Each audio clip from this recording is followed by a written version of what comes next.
pagod, worth it para kay Alden Richards ang shoot nila sa Canada ng Hello Love Again. Lalo siyang naging close sa cast, especially kay Catherine Bernardo. Pero ready muli siyang mag-step in sa character niya sa Pulang Araw. Makichika kay Aubrey Carampel. Eduardo mode on si Asia's multimedia star Alden Richards na nagbabalik taping sa Kapuso family drama na Pulang Araw.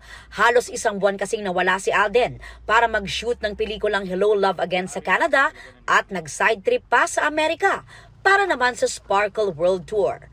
Pag-amin ni Alden, hindi raw madali ang sunod-sunod na trabaho. Pero it's always been worth it naman, and kumbaga parang of course it's tiring physically, but yung the mere fact that you're blessed with work and you're able to do all those things in a short span of time, na nakakatawa rin kasi at least na-cover ko siya.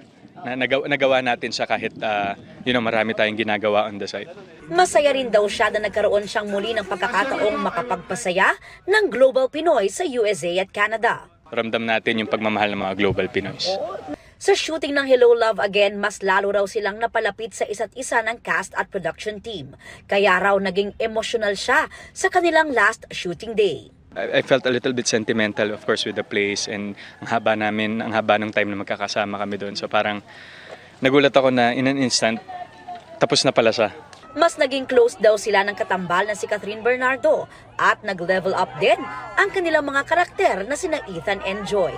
Mas naging solid, mas naging close, mas nakilala namin yung isa't isa, and at the same time parang you really get to know the person once you get to work with her in a setup na matagal magkasama. When it comes to Joy and Ethan naman, parang without giving much spoiler, this is a more mature take on both characters. Sa taping naman ng Pulang Araw, muli niyang niyakap ang karakter at na-miss din daw niya ang pagganap bilang si Eduardo.